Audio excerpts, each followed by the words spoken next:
Hi, Aznive. Tommy here. Really glad you're in this class. And you've said in your responses that it's going to be a challenge. I know it will be, but I think you're going to be able to do it. So thanks for your hard work already this first week. Um, in the first forum, I think you've got a good sense of the focus of Paul on Jesus, Messiah, as the central subject of his gospel. What I was hoping that you would do is to read a little bit more of the prophet Habakkuk in the Old Testament and to try to sort of figure out what is that prophecy or that book about? What is Habakkuk upset about? Because he's complaining to God.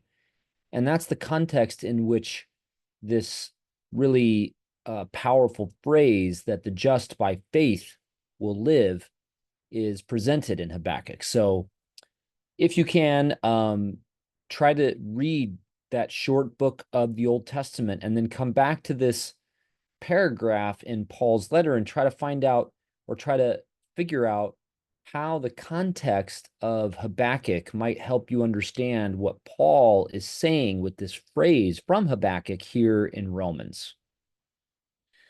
Um, it's key, I guess, because faith is a really important term for this letter.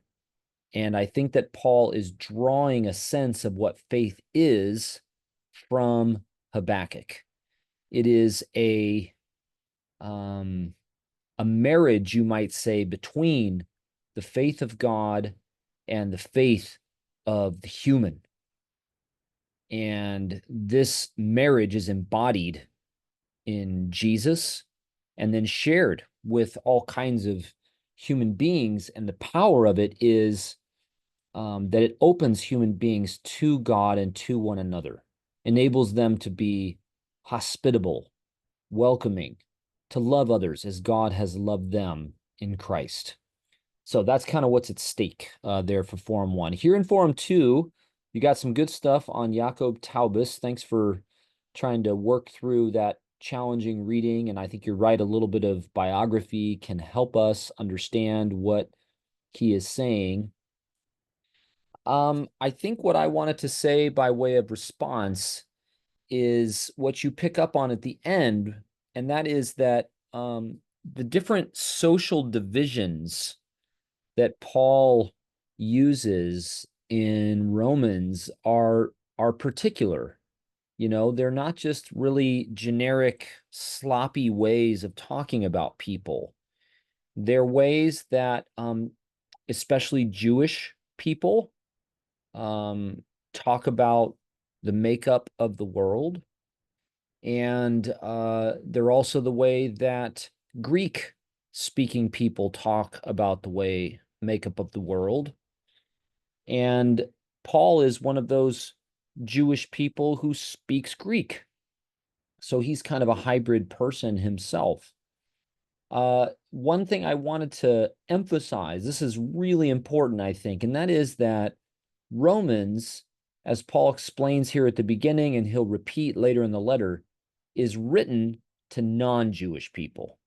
It's written to people that Paul characterizes as Gentile, people coming from a Gentile background who now find themselves gathered into the promised family of Abraham, who is Israel. But what he is arguing against in the letter is not something against Jewish people or Judaism. He's arguing against things that non-Jewish people are doing in Rome, things that non-Jewish people are doing with the law of Moses, things that non-Jewish people are doing in the way they treat one another, as well as Jews around the table.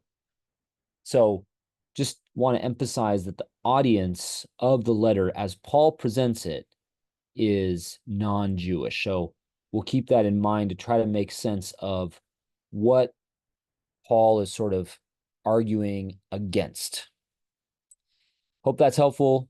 And again, good to have you in the class.